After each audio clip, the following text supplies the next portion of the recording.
Our next highlighted speaker is North Dakota State University dry bean breeder, Juan Osorno. Juan Osorno is a veteran professor in the Department of Plant Scientists, having joined North Dakota State University in 2007. Dr. Osorno is a prolific dry bean breeder, geneticist, having developed and released over 20 cultivars and improved germplasm lines within his career. Beyond the breeding lab, Juan shares his knowledge by teaching general genetics to about 250 undergraduates annually and leading graduate seminars as well. He's a bit of a road warrior. He's often speaking in the scientific community, making over 40 domestic and 25 international presentations on 5 continents. He's busy. Juan's experience and expertise extends beyond NDSU. He serves as a technical scientific advisor to breeding programs in Guatemala, China, Zambia, Colombia, and more. When he's not in the field, or in the lab, or in the lecture hall, you'll find Juan enjoying his passion for the outdoors on his motorcycle or his bicycle, exploring new places and seeking the most thrilling adventures for himself and his family. Please welcome Juan Osorno.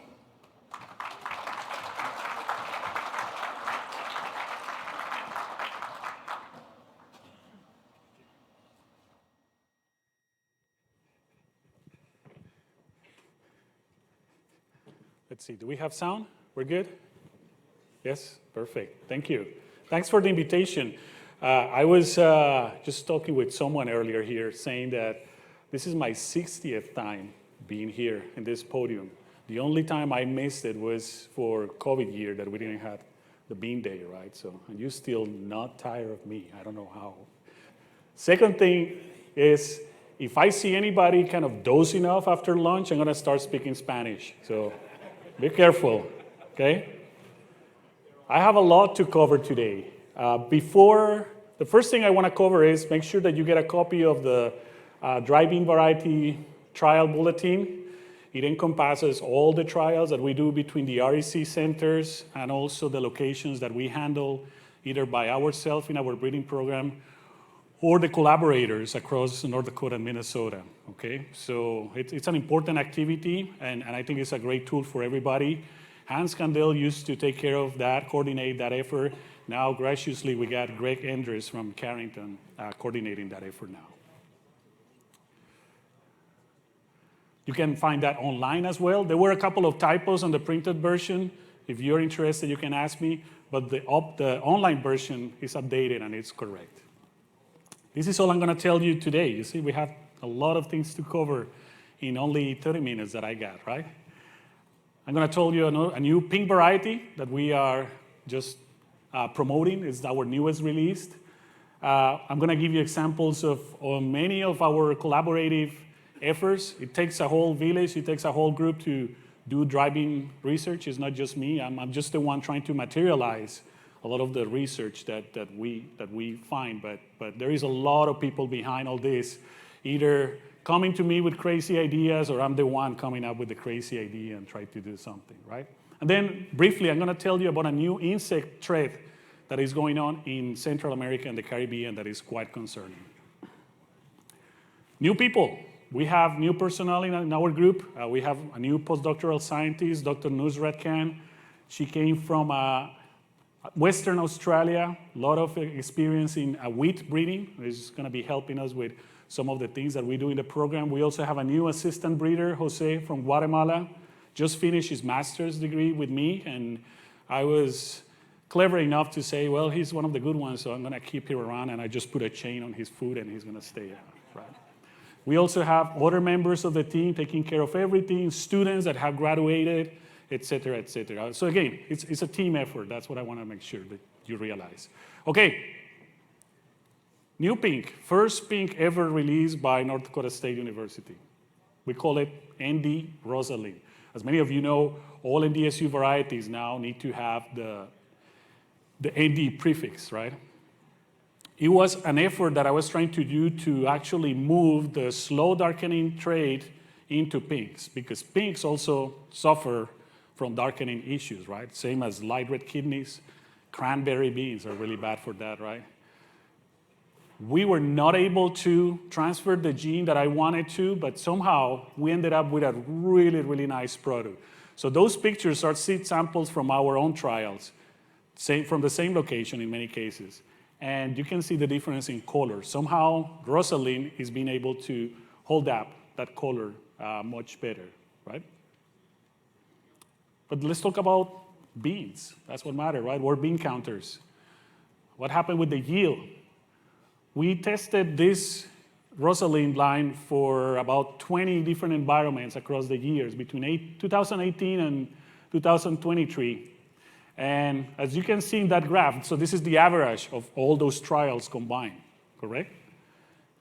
23.8 bags compared to all the other suspects that you have there. So we were pretty excited, and that was one of the reasons why I said, you know what, this is probably a good option for the pink bean market, which is kind of small anyway, but there are not many varieties out there that growers and farmers, some of you, I'm sure that work with pinks, I know some of you do.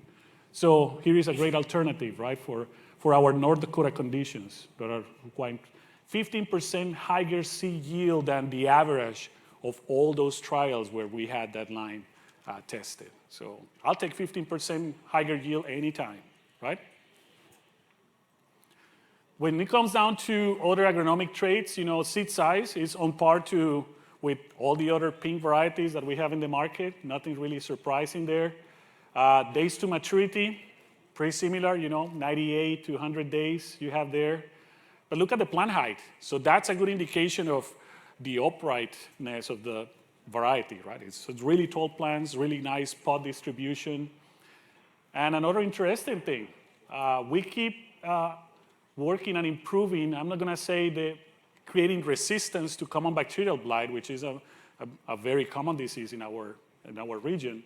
But we're getting high levels of tolerance, right? 3.4 versus, look at the other varieties that you have there as comparison, as checks. So we're pretty excited about it. Foundation seed is available, so if you are a certified seed grower, you can get seed. Just contact Foundation Seed Stocks, and then with that you can get registered certified seed, and that's how it gets into the hands of those of you interested. Let's talk about all the other NDSU varieties, how they did during 2023, right? And let's see, on your upper left, you have the pintos and the slow dark pintos.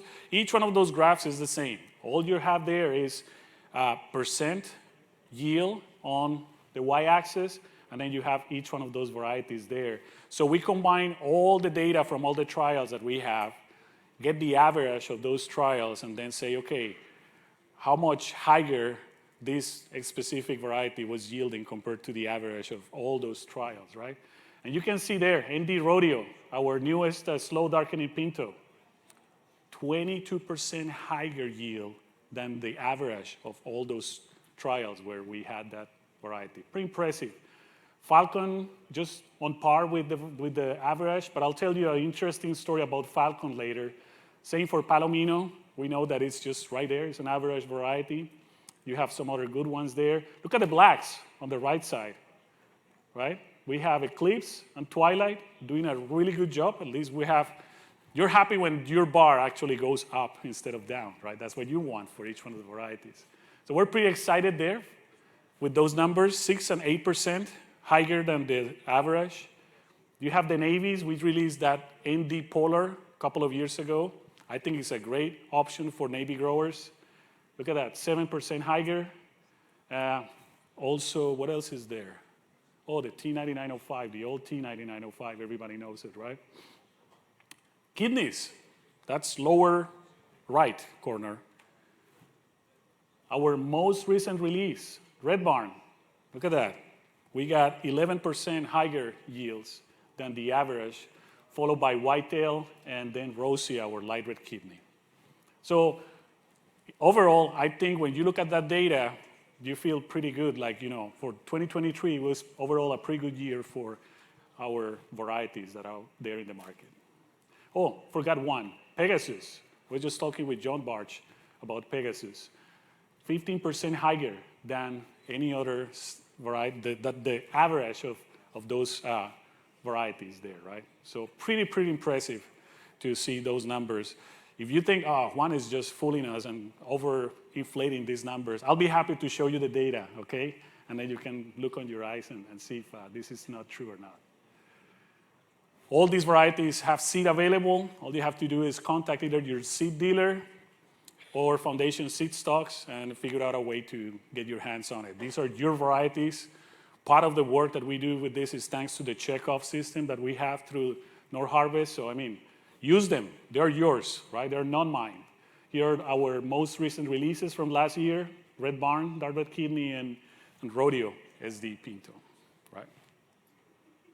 All right, let's switch gears a little bit and talk a little bit about diseases. This is a very common question I get all the time.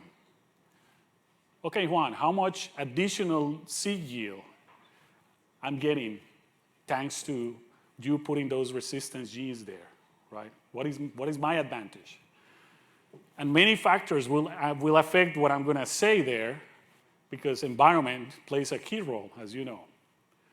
But in short, if you have disease pressure, your disease resistance is going to kick in. So I always talk about disease resistance as your insurance policy.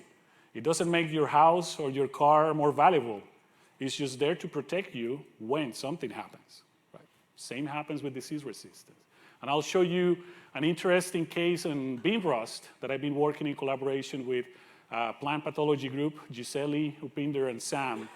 You can even see Gisele in that circle. She's spraying rust spores in our fields, just making sure that they're going to get really sick. And actually, that's one of the fields there where you have the difference between a resistant variety, Falcon, versus a susceptible one like Othello. And you see the defoliation causes that Othello is not going to yield really well, right? Because it doesn't have the leaf to be able to do all the photosynthesis that we need in order to make production. So they have two trials, one in Fargo, one in Castleton, and then they were looking at, they go and visually score, okay, is this variety sick or is this variety resistant? Symptoms or no symptoms, right? Then you have a visual scale 1 to 9, where 1 is the best, 9 is the worst, and that's pretty much what you see there. And we also had a collection of resistant and susceptible varieties in the mix, right? As expected, also they have non-treated with fungicides and treated with fungicides. So it's a pretty complex, has an experiment with multiple layers of complexity that you have there, right? As expected, the susceptible ones have higher scores. Those are the higher bars. The resistant ones have lower scores. Everything pretty good on there. But it's quite interesting to see, okay, we're going to forget about Fargo. Fargo didn't work for other issues, so let's focus on the Castleton data. You have the group of treatment with no fungicide and the one that they were applying fungicide. And you can see that fungicides are actually pretty effective, right? They were able to, even for the susceptible ones, they were able to keep up that level of yield. Now we're talking about yield there, right? However, genetic resistance is free. You don't have to pay for it. You had talks this morning talking about sustainability and how the use of chemical products may affect sustainability claims later on, right? With genetic resistance, you don't have to worry much about those things. So the numbers for the resistant, not treated with fungicides, is actually pretty good, right? But it's even better. Variety matters, and this is where I wanted to bring back the story about Falcon. Because as you can see there, Falcon with no fungicide has pretty much the same yield as Falcon with fungicide. In other words, I mean, you gain a little bit, as long as you're at least gaining the investment that you put into that fungicide and everything that it costs to do that, that's fine. But you probably don't need it, right? If you have a resistant variety and you have disease pressure, you have everything you need there, right? However, impressively, also look at Monterey. Monterey is not resistant to this rust race. But with fungicides, you can do still a good job. So fungicides, I'm not saying that fungicides are bad. They're pretty effective. The problem is when we put fungicides into this conversation about sustainable practices, right? And how we're going to lead with that as an industry. Pretty interesting story. We're going to keep doing this experiment more years and more times to really have solid data that will allow us to prove that disease resistance matters, right? We have seen similar things for common bacterial blight. Pretty much all the varieties that I've been releasing in the last few years have some level of tolerance to common bacterial blight, right? In part because the places where we're doing selection for our breeding material happens to have a lot of pressure from this disease. So when you look at some of those varieties, for example, in Pintos, rodeo, using a scale of 1 to 9, where 1 is worst, 1 is best, 9 is worst, you get a 4, which is pretty good, I think, right? Considering what else we have available. Blacks, look at Twilight, score of 4 out of 9. Polar, score of 4 out of 9. So it's interesting to start seeing those trends there, right? And what happens with those things. Halo blight, big problem also in Minnesota for kidney production. Kidney beans tend to be very sensitive to halo blight. Look at that. Rosie has a score of 7 compared to something like Pink Panther, right? Sorry, 4 compared to 7 with Pink Panther.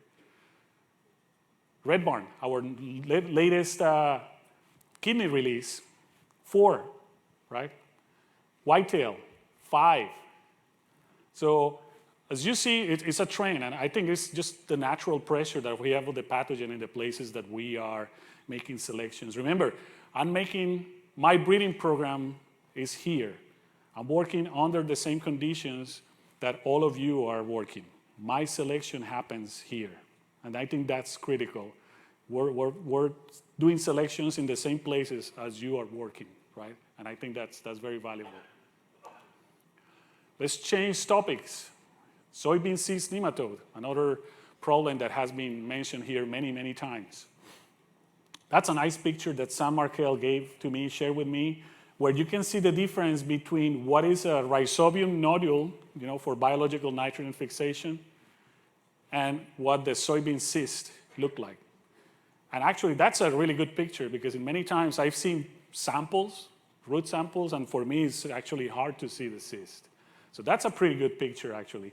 So this is a work we're doing with Harkamal and Whipping and other people in PlantPath, helping us also to solve this.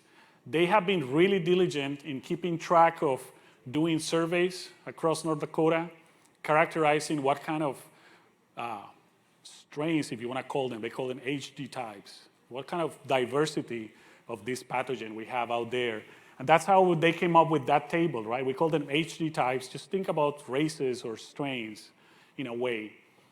And of course, the HD type most common is the number 0. And in the past, I have already reported results on screening material for HD type. And we have some decent levels of resistance. But lately, they've been focused on screening material for HG7 and HG 2.57, which are the next ones in that list that you see there, right? And the results are a little bit more concerning. Why is that? So you have a bunch of cultivars and different market classes there. The higher the VAR, the most susceptible your line is, your cultivar. So a lot of tall bars. We want low bars, right? Low means that those lines are having much more resistance or tolerance to the nematode. So that's concerning. Besides one obscure germoplasm that we found from the USDA collection, pretty much anything that is commercially available doesn't have resistance, right? For HG0, for HG 2.7, 257. Let's look at what has done. That's the obscure PI germoplasm I'm talking about. Here is for HG7. A little bit better. I mean, your bars are lower, but still a little bit concerning, right? But look at that. We got two interesting material there. Number one, the obscure PI germoplasm that I was talking about before. But look at that. ND Falcon, surprise, surprise. A&D Falcon was also the most resistant cultivar to the first screening that we did with HG0. So now at least we know that Falcon is resistant to 2 out of the 3 types that we have screened so far. I think that's very interesting. So my suggestion is if you have a field in which you have high pressure of SCN, that's your solution right there, at least for now. Right?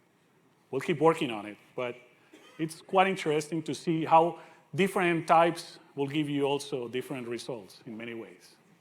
Okay, let's change topic. White mold. That's a tough one, right? I know some people were here this week for the National Sclerotinia Initiative, which is a scientific group coordinated by USDA. It's been 20 years, if not most, of this group of scientists trying to figure out how to solve white mold. Here we are, 22, Todd, yeah, you're here, okay. 22, and we're still scratching our heads, right? And it's not only affecting beans, but also sunflower big time, canola, peas. It's crazy, yeah. Anyway, we're trying to use modern tools. This is the new kind of big deal in breeding. It's something known as genomic predictions. My student Jose was working on this, now my assistant breeder. But imagine this, okay? This is an analogy. Imagine I take DNA from all of us here, right? And then I'm going to use that as a way to predict what is the health status of the population in North Dakota by basing on what I sample here, okay? That's pretty much what we're doing. You take a subpopulation, you do a lot of analysis with them, and then you expect to create a prediction that if this is what I see in this sample, based on the DNA profile, then that means that this is what's going to happen with the rest of the population, right? So it's pretty interesting. I started in animal breeding. Animal breeding uses this a lot because it's much more harder to breed animals. So this is a routine task in animals. Now we're trying to implement the same technology for crops.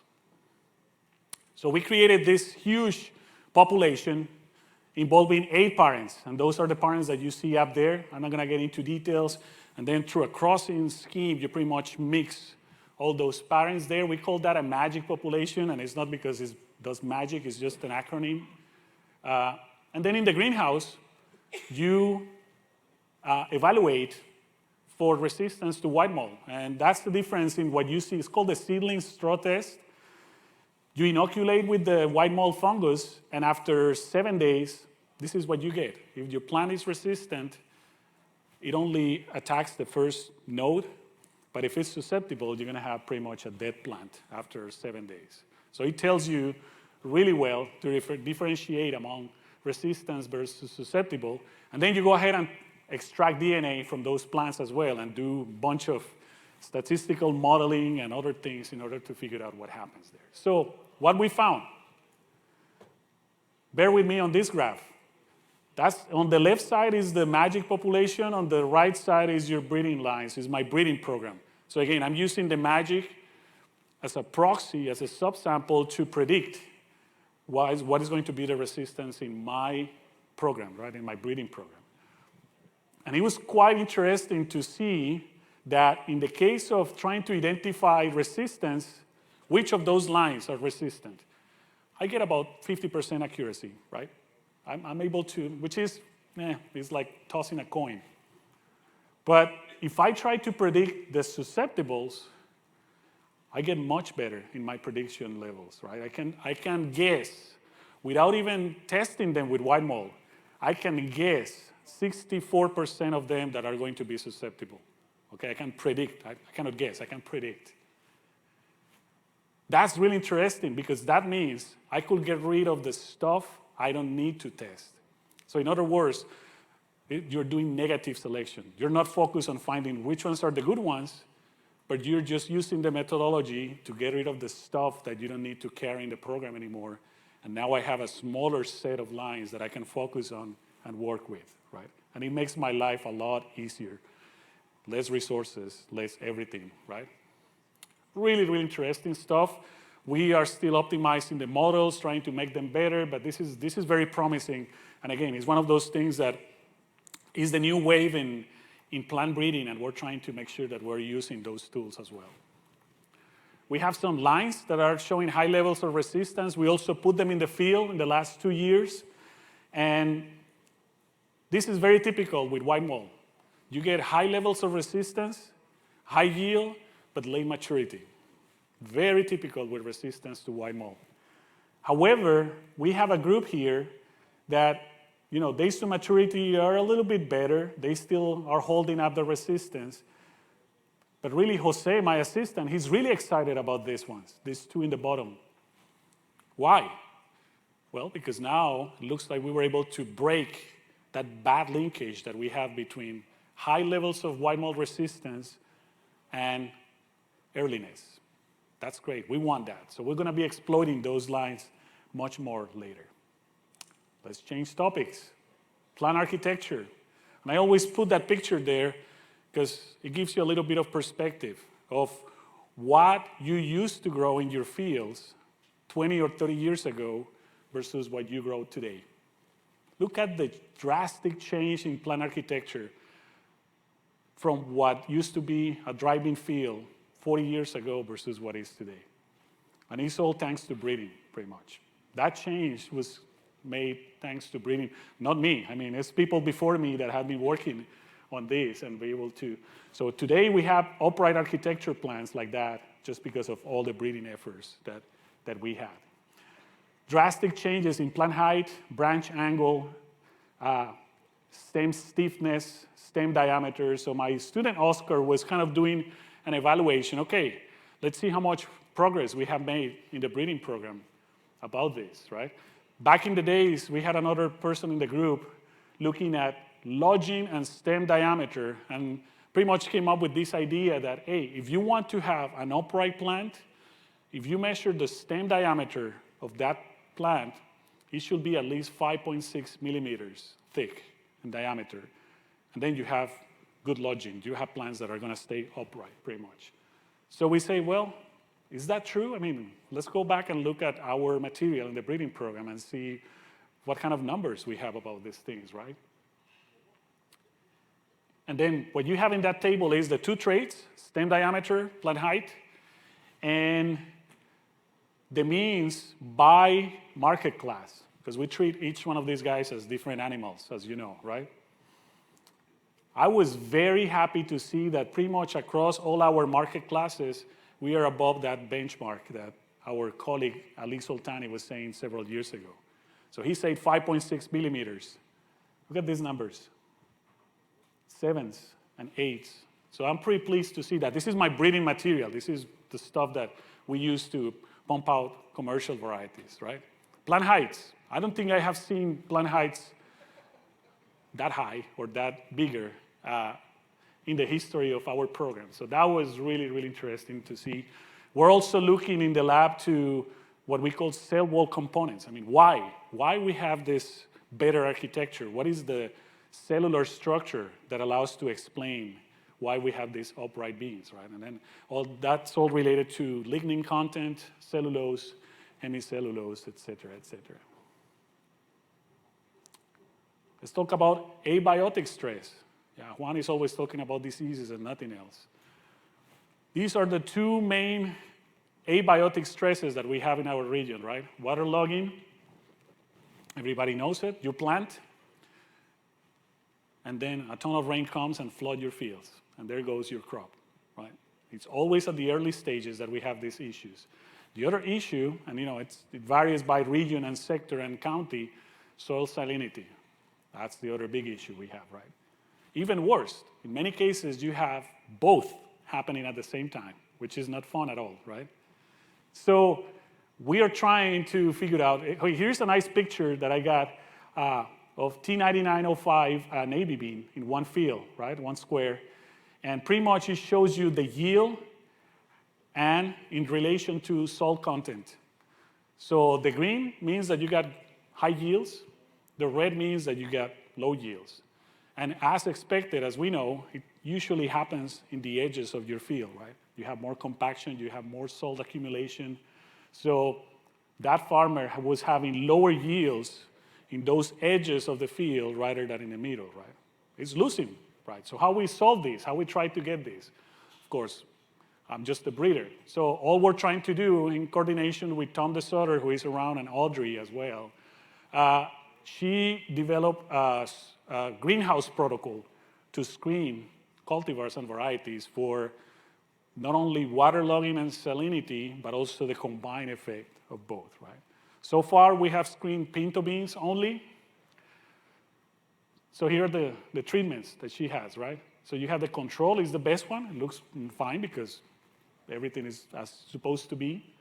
You have the waterlog treatment up there, the salt treatment, and then look at the combined effect of salt plus waterlogging. Pretty drastic, right? So it allows you to notice those differences that we're talking about here. This is what we have found so far. And we have the data by cultivar if you're interested in looking at that, but I don't have time to show it now. But you have your control. This is biomass, so amount of vegetation that you grow, right? You have the salt effect, not much effect. Actually, we were surprised to see that. So salt is not the major driver, at least for pintos, of reductions in biomass or growth. Waterlogging, then you go down, right, in grams. And look at the effect, combined effect of salts plus waterlogging. That's the real deal. That's what we need to really select for, right? Is the combined effect of those two things happening at the same time. That's where you really get your losses. Pretty interesting stuff. We're going to keep coming, working on more lines and more stuff on that. She tried a field trial for waterlogging also this summer in Prosper. Had a lot of engineering stuff that had to put there and got all the things going, constantly dropping water in some cylinders there to simulate the conditions for flooding, right? It was quite interesting. And on top of that, we got a ton of rain, so even better for the pressure of the trial, right? Everything worked perfectly, so we were able to get some interesting information there. I'll keep reporting on that, but it's quite interesting. Two more things, and then I'll be done here. I'm always thinking about the future, right? What are the next important trade? What is the next added value that we need for the bean industry? What is the next trade that is going to be moving up the needle on the bean industry or bean consumption? And as many of you know, I've been a big defender of the slow darkening trade. We also have done a lot of work in iron nutrition and how it's important in the case of beans and developing countries. Processing trades that are important for the processing industry, right? I always tell people, my farmers are my first customer, but I also have everybody else in that value chain is my customer in a way, right? Because if the final consumers say, I don't want this product, the whole thing just collapses, right? I have to think about that final consumer also. So recently, we've been involved into an interesting project, international project, focused on insect and pest resistance. Luckily, we don't have a lot of issues with insects in North Dakota. Thank God, I don't need more problems, right? But in the tropics, this is a big deal, right? So this is a market in Rwanda, one of my trips there. Actually, let's see, Hans was with me on that trip, right? Yeah, I think Hans Kandel was with me on that trip. These are the beans that people bring to the market for sale, things like that, and then you start looking. Number one, they use a mixture of different types, right? It's not just one thing. Oh, Tom was with me too. Yeah. But one thing that you notice in that picture that is pretty apparent is, those holes. Anybody knows what those holes are caused for? I don't know if you can see the holes there, but yeah, I see them. This is your suspect. It's bruchids, right? It's a beetle that pretty much create those holes. It looks like someone shotgunned those beans. Number one post-harvest issue in the tropics. Number one. You can lose your entire crop after being harvested and being nice. You put it in storage. You come back a month or two later, and this is what you get, right? We don't have issues with that. Winter, our beautiful winter in North Dakota takes care of bugs. So It's not a local issue for us, but think about that in the tropics, right? So we were commissioned to kind of look at a resistance gene that was previously discovered by some of my colleagues from a bean known as tepary beans, which actually comes from the southwest of the US and Mexico. And they found that it was resistant to the bug, so no perforations, and they developed that line.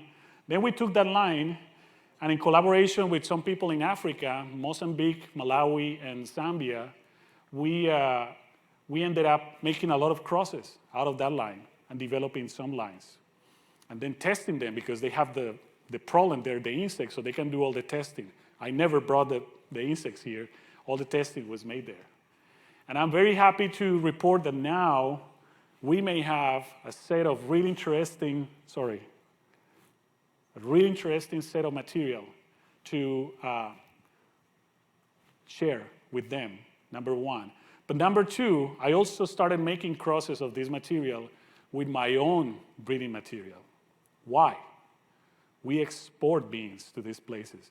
And when you put those beans that you export into their storage, they're going to be eaten as well. What if, as an added value, we can export beans with bruchid resistance already to them, right? So I think this is an opportunity that we need to consider seriously. And again, it's a work that we're still continuing. Maria was my student helping with all this work as well. Finally, something that is concerning also happening in the tropics, especially Central America and the Caribbean. There is a new insect known as megalurotrips. Significant damage in the bean crop, also cowpeas, and I'm missing maybe another crop there, right? I think it's devastating. What I've seen in my trips is really, really concerning, and I'll show you some pictures about it. I think it creates even more major food insecurities in these regions, which we know what happens when we have food insecurity in a region, right? But I think it's also a potential market opportunity because sadly, many of those crops in Central America are going to fail. So if you have beans, better pack your bags and start selling beans in Central America, I think, because they're going to need them, okay? That's my take on it. So it used to be only present in Asia and Oceania, as you can see in that map. But look at that, 2019, first report in Cuba. 2020, Florida. Florida produces a lot of snap beans. Their snap bean production is decimated because of this, okay?